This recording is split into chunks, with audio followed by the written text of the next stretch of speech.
We're back to answer some questions.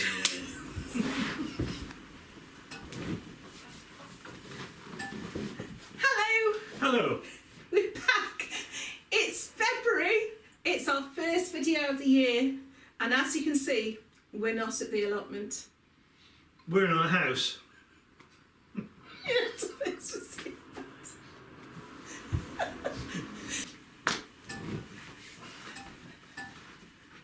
Hello. Hello, Jane. Hello, Mike. Hello, everybody. I feel like we're about to start a kids' show. It's February, it's 2020, it's our first time back on the camera, and we're not at the allotment. We're in our house. Oh dear. Oh dear, dear, dear.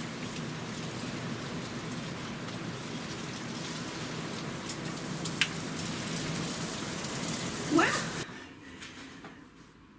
you know, I've got a bit nervous. Because it's been ages, as you might or might not know, since we actually did any filming, so I might not have anything to say, but that doesn't happen very often. But I just want to say, we're clearly not at the allotment. We have come into the land of beige.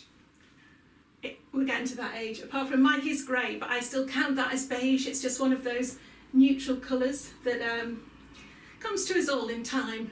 I think, mind you, I think I've always been a bit beige, but yeah, I looked around, so I was testing out if we could, the camera angle, and I realised we were just surrounded by it. We have got a very colourful painting up there though, and a very colourful rug down there, but they're just off camera. It's my excuse anyway. Are you alright, Meg? I'm good. Yeah, good. I'm good. Good. It's February the 16th, Valentine's weekend, and the reason I keep looking out the window, well, the window's there, you won't know this, but the window's there, Imagine. is we are just in the middle of, or towards the tail end of, Storm Dennis over here in the UK, and I must admit, it's not been too bad by us. Do you think?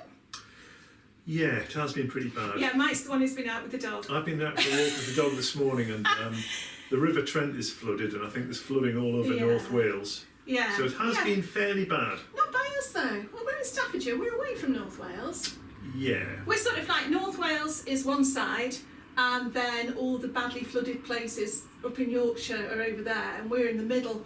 But we certainly haven't had it as bad as a lot of people. We get the kind of low-level nuisance flooding, which doesn't really ever make the news. That we all complain about, yeah. A bit of the high street, and it means that under 5 inches of water, that sort of thing. And Rocky gets muddier than normal. Yeah, but it's not really. He doesn't like the rain. No. He's not a rain dog. He's not an all-terrain dog. Nobody's car's getting swept away or anything like that. No, not yet, not yet. Although my handbrake's a bit dodgy, so it could do any time now.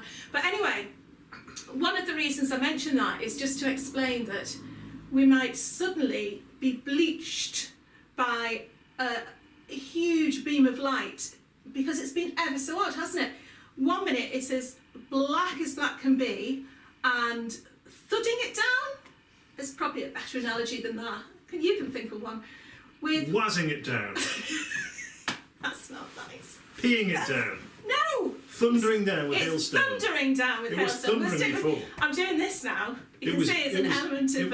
It was biblical before, wasn't it? It was. Yeah. It was quite incredible, the hailstones before, but of course by the time I'd got my card into my camera, the worst of it seemed to have gone, but I love it. I love it like that. But then, yeah, it goes from grey-black hailstones, and then all of a sudden, almost blue skies. It's like it's moving so fast, to which we'll be blinking in the light. But so the lighting was a bit difficult to get hold of, so I've just put the lamp on in the end, to be honest. So there's that, plus the fact, these are all my excuses out the way before we even start. Plus, we don't believe in using fancy stuff. Plus the fact, the reason, and it's going to really bother me this, the reason we're slightly off centre, because I really should be further over there, is my tripod is up at the allotment, so the camera is on the mantelpiece, tilted up against a picture frame, and the picture frame only goes along so far, so I've had to stop it there. Otherwise it was a case of being off centre or on a slight tilt. I think Orson Welles did a similar thing on Citizen Kane. Well, obviously, yes, he'd obviously seen my work. Yeah. But yeah, so anyway, Happy New Year! Happy New Year. It's only the middle of February. Where have we been? been? Mike?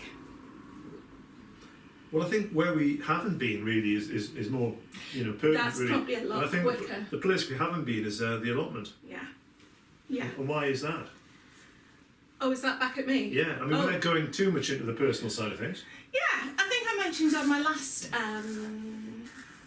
last chat, which was from that sofa, that life had taken a pretty of a rough turn, didn't it, round about last summer?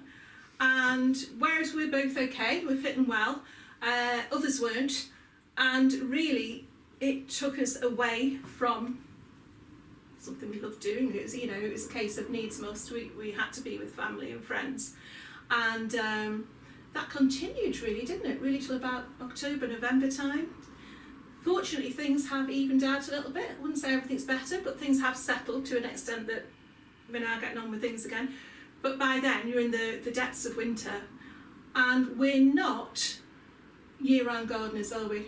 I think I've said this before. I do love my garden, but it is seasonal for me, and I'm very, very lucky in that I don't have to rely on it for my own food. I know a lot of people do. I mean, Vivi's brilliant. Vivi's out there in all weathers. But I find that something innate in me turns away from the garden. I think it's called being nesh. I think it's an innate, it's a quality that a lot of people would refer to as laziness. Laziness, yeah. Rather being inside by the fire, doing crafty things indoors. Online Scrabble. Oh, come now. Well, that's Mike's thing. Well, yeah, I've been doing a lot of reading and knitting and that sort of thing, making things. I know a lot of people do all their, storage chutneys and things like that. Kelly over at Kelly's Kitchen Garden. There's no stopping her for her chutneys and piccalilli. She's brilliant. But yeah, so anyway, this February half term is actually going to be our first lump of time that we've had together. We were talking about this before, since I think about last May. And it also coincides with the fact that the garden is starting to wake up now, in spite of the storm. And things, all of a sudden, everything where we dropped it, we're going to have to start picking it up again, aren't we, and getting a move on. It's sort of tidying up time, really, isn't it? Because it's too wet to work the soil, really. Well, really, the last couple of months have been tidying up time, but we haven't been up, have we? Yeah. So really, the fact that we were going to go down with cardboard, we want to put some wool carpet down the very sides, don't we, like the plot neighbour next door's done. Yeah, I mean, that's good. We might find there's a housing estate up there or something like that by the time we go. Or everything's been stolen. Yeah. Well, we're very fortunate in that one of our neighbours on the road here, he's got an allotment, a couple of plots down. I couldn't think of the word. See, all my allotment language is gone.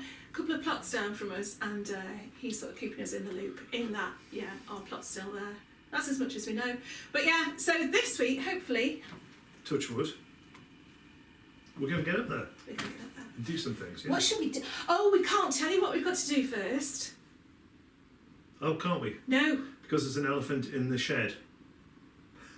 There's part of the elephant's in the shed. And part of the elephant is on one of the plots.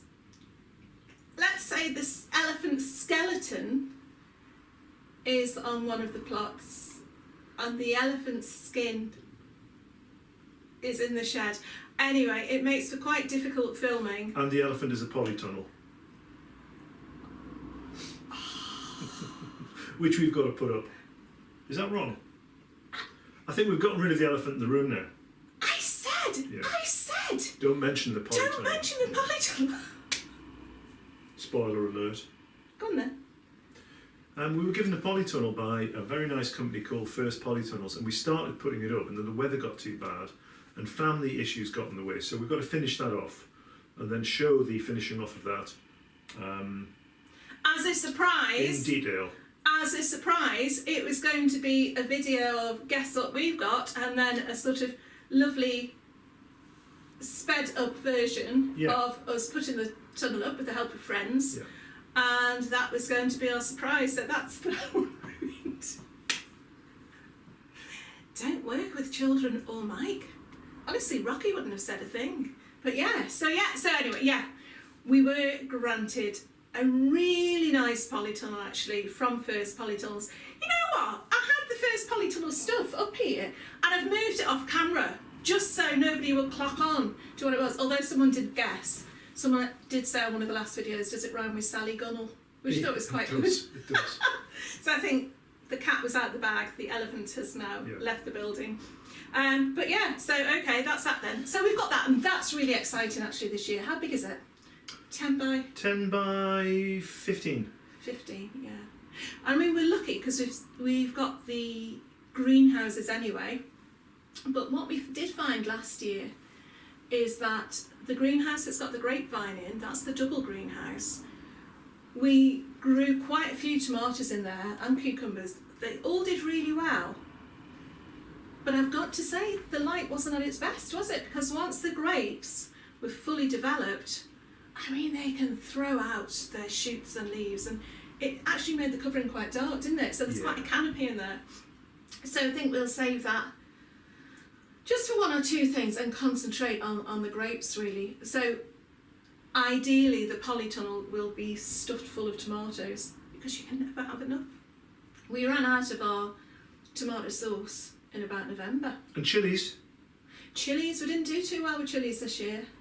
Again, I don't think I'm going to grow them from seed. I know if you are growing them from seed, you'll have them underway by now. And basil? Basil is also, anything else like peppers? Yeah. We might grow cucumbers in the, we haven't thought it through. But anyway, so the polytunnel will be mostly tomatoes because that is something I do want to be self-sufficient in.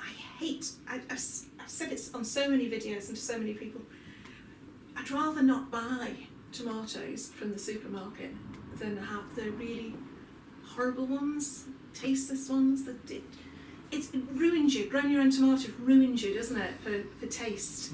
You know, unless you pay completely over the odds, which again you resent. I'd rather have our own, bottled, dried. I haven't tried them dried yet. I'm trying to try them tomorrow. It's a shame that we can't go to Rocky here because he's doing this thing where he's sort of asleep, but he's got his eyes open. And he's got that weird drifting eye thing going on. It's quite interesting. Yeah. Well, I could do the same if you like. I tend to nap a lot in the winter. I don't know why. Not nap a lot, but I do like a nap, maybe in the day. Is this a short video or a long video? It's a long video. We need to talk about the allotment, don't we? Come on. But anyway, yeah, so basically I hibernate in the winter. And I go out. Where do you go? I go to work.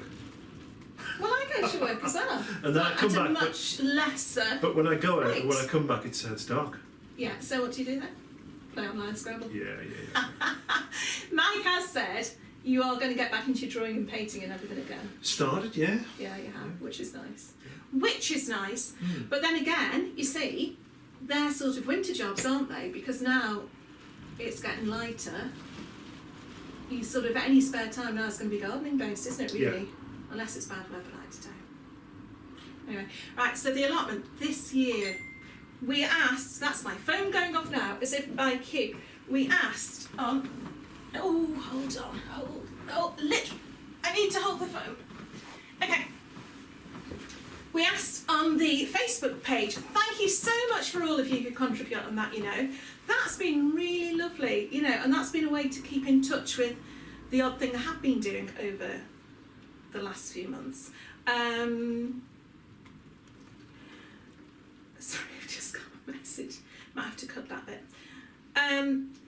But we asked for if anyone had any questions as to what, you know, what they'd like to know. And we've got a grand total of 4 questions, which I think we can tackle quite quickly, depending on who's doing the talking. Let's go. You know the questions, I don't. I know, I've forgotten the questions. There's only 4. Mike said, before we started, he said, do you know the questions? I said, oh, they're on my phone. He said, well, should we go through them? Should we write down a few answers? Should we make a list? No, it's much better off like this. Okay. Oh, this is a big one though. Shall I start with a big one? Oh, no, I'll start with an easier one. Kerry says, what are the best Borlotti beans and purple peas to grow? Well, I think as far as Borlotti beans are concerned, I'm not sure about purple peas in terms of varieties, but Borlotti beans, I think we've grown the dwarf variety before, and we've grown the climbing variety of Borlotti beans. And I would say climbing, but I don't think... Variety? I don't know that there are varieties of Borlotti beans. There are, and actually I found out that This is where knowing the questions in advance can be helpful. No. It's just through scrolling too much on social media and seeing what different people call Borlotti beans. Okay. I think in the States there's something called cranberry beans. So Brian, you might know about this, and that's what they. Oh look! Oh, the flash has just come on because it's gone so dark outside again. I wish I could do that with the back on. So anyway, I wonder what your favourite variety of Borlotti beans would be. As you can see, we've gotten rid of Jane for a little while, and I've come here with a slightly shyer presenter who probably won't say quite as much. Rocky, what's your idea of the best Borlotti bean? What's Prince of Tuscany? No, it's Lingua di Fuoco. Lingua di Fuoco. Lingua di Fuoco. Yeah, okay. Lingua di Fuoco. It sounds rude. Anyway, but that's the one that we've always grown. And yeah, what I would say was any sort of Borlotti bean you can get, grow it. It's one of my favourite things. Again, I've said this so many times. To grow in the garden. If you can only grow one bean, I would grow that. I know, although I don't know if you know this, I'm getting I'm expecting a parcel of coco de pampol, favoured by Vivi. Sounds like a cocoa bean. Coco de pampol, and it's meant to be her best bean, and it's getting stormy. So I'm really looking forward to trying that. But so far, good old Borlotti beans, they've stood us proud, haven't they? The good thing that you can do now is, of course, you can get out there and dig some trenches out and fill those trenches, backfill them with old vegetable matter and things like that, or potato peelings and so on, and get your beds ready, or your runs ready to plant those beans later on. Have you just sat on the remote? No, I haven't sat on the remote. Netflix has just come on in the corner. Rocky's controlling it with his half eye. Where's the remote? That's going to put me off. Right, okay. So yeah, so sorry, can't be more helpful with variety. I'm sure people will be able to put varieties below. Please help out, people. But get preparing your ground and thinking about where you want to plant them. Yeah. I've always plant a dozen or so plants in the greenhouse as well. We've planted our beans out straight into the soil when things have warmed up. And on occasion they've just been gotten by mice or rabbits or... On three occasions. Or slugs or whatever, so it's good to have some backups in the greenhouse. That would have come under my latter section where I was going to say tips for the year ahead. I don't know what the questions are again. I haven't... It's a little bit ad hoc. Yeah. The next one though is purple peas. What I would say is we've grown purple peas for the last couple of years and they are very beautiful to look at. And they're heritage varieties. I don't know what variety they are, as in the name of the particular variety, but they're not much to eat. I don't think they're very sweet. They're beautiful to photograph because you've got this deep purple pod and the green inside is like that beautiful lime green. So when you open them, you get that real pink. But actually, as far as taste is concerned, I haven't found one. Well, it's the same variety. I don't rate it for taste. But each to their own. Again, if you've got something to say about that, in the comments below. I hope that was okay, Kerry. And sow them thickly. That's my top tip for peas. Yeah. Well, if you can, supermarket peas. They always tell you on the packs to to sow them once every 2 inches or something like that in these very particular rows. Yeah. But I've found that if you dig out a trench and you sow them really thickly. Then there's plenty there for the mice and everything else when they come up, Yeah. Okay, so then we'll go back to Jerry's comment. Hello, Jerry. This says, if you could name one thing that gives you the most joy at your allotment, be it plant or object, what keeps you going back time after time? I know your answer's going to be me. I'm going to say that my favourite object is Jane. And she does keep me going back. Well said. I keep him going back by saying things like, oh, you need to take that up and that needs doing, and oh, do you think you when can just help me with this? Can you help me with this video? So yeah.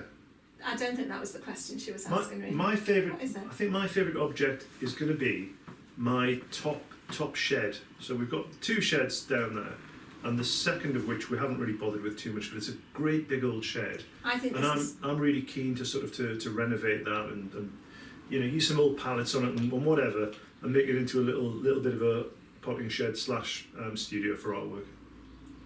But okay, so that's a future object. That's a current object which will get even better when we've polished the object up a bit.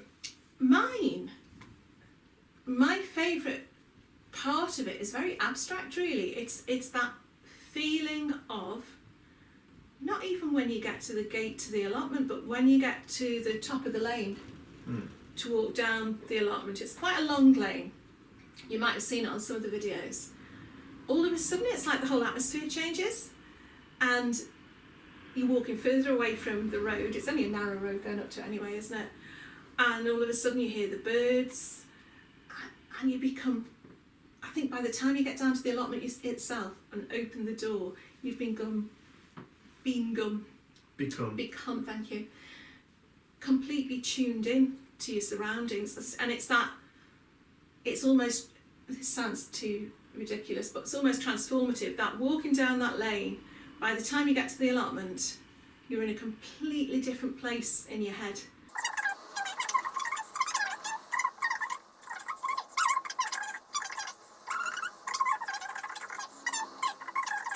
So you were yawning. No, as I was getting ready to speak. You yawned. I was getting ready to interject.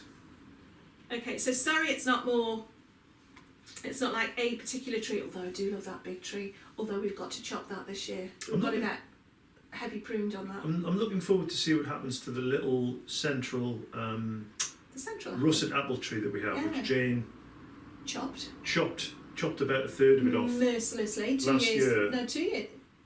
Yeah, last year. It was last year. So we're hoping that that's going to come back and be really productive this year. I think it did last year, but it was just in shock, so it produced lots of leaves. Yeah. So I think that was his famine year because it was recovering. I've got another object. Oh, go on. Or thing. Go on. Asparagus, year 2 with our asparagus. Yeah. So the first year, obviously, you don't touch it. Second year, I don't believe you do either.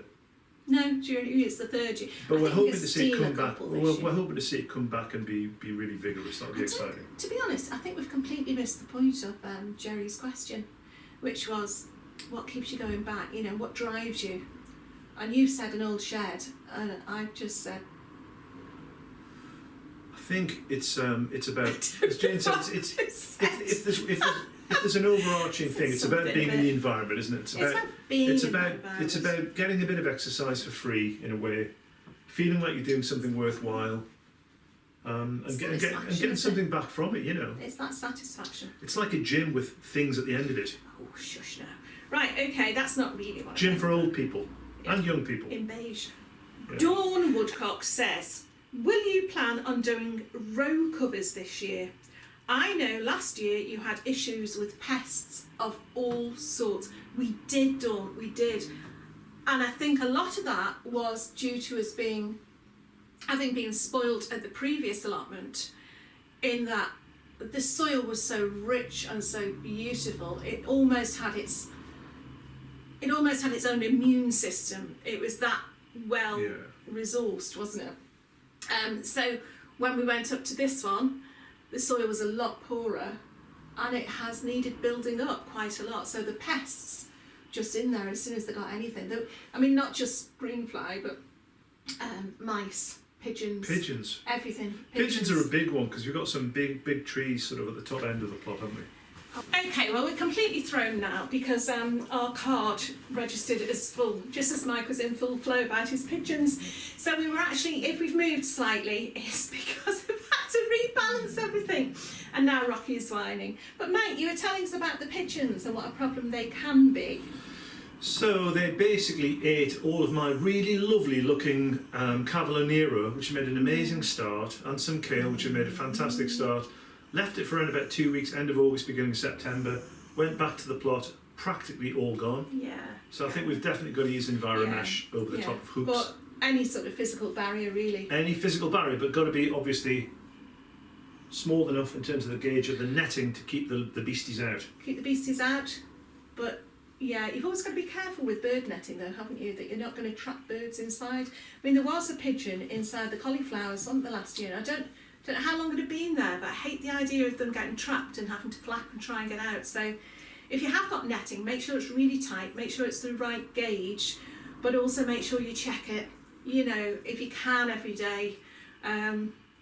because yeah, it wouldn't be a very nice way to die, would it? There's no nice way. There's not really. On that note, shall we move on to the next question?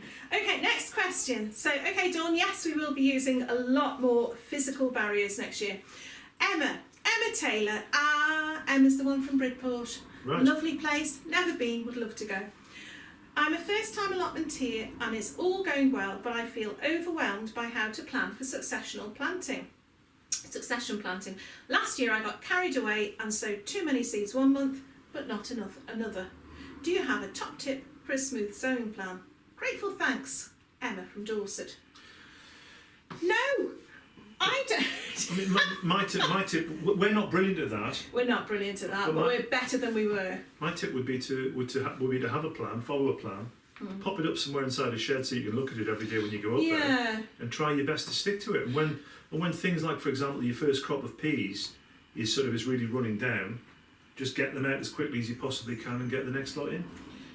Well, I would say, I mean, the temptation is, and I remember when we first got a space, an allotment to grow loads of stuff, the temptation is to just throw everything at it, and you do want to sow all your seeds and get things started. It's so exciting seeing them come up.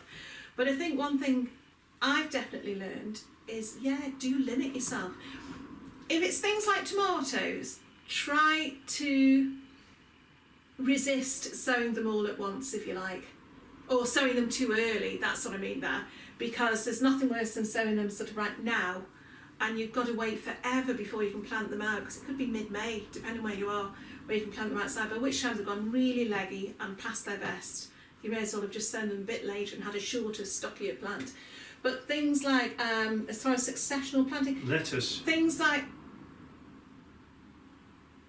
You get, 150 seeds in a pack. It's so easy to just sprinkle a few seeds, and before you know you've got 30 lettuce. You're never going to eat that many all at once. I think if you had a seed tray and you basically planted one of those up every month, that would be fine, wouldn't it? I suppose it would. You'd have tons. You'd have tons and tons of lettuce. But like Mike says, I think the best thing here to do is to plan. So limit yourself on how many you sow to begin with, and then have a plan. So a week later, have a little, I hate the word spreadsheet, but some sort of plan. Tick, okay, I've done this week's lettuce seeds, just a few, and you plant them out as and when. However, if it's things that you're going to plant outside, such as your peas or your beans, Rocky's making funny noises in the corner. Wait until you see the first shoots come up, so 2, 3, 4 inches high. Sow your next lot along. So as one lot's growing, your next lot's germinating, and keep going like that. As far as succession planting with, once you've got one crop out the way and you want to put another crop in, we're not brilliant with that. But there are some big rules to follow, I think, there. Well, go on. So, for example, when your potatoes come out, your first early potatoes, get some leeks in. Yeah. The soil is nicely broken up, I think, for a first year allotment gardener. Yeah. Maybe enrich it a little bit with a little bit of additional rotted manure if you've got it, or compost. And then get those leeks in, and then don't worry about that part. Yeah, it's done. So you're maximising your soil, aren't you? But there are so many channels out there that have done special episodes on succession planting. I know Hugh Richards, Liz Zorab. Get yourself over to their channels. They've got some really good succession ideas.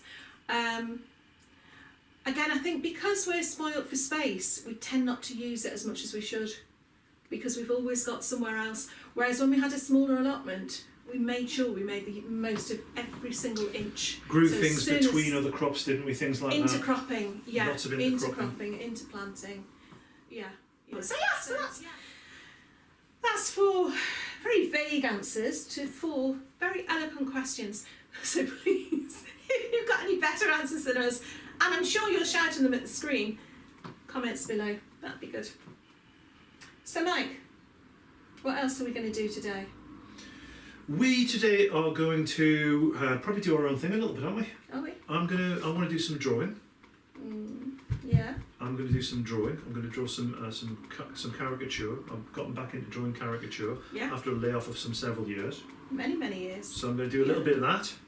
Don't get me waxing lyrical about different things I enjoy doing, especially this time of year.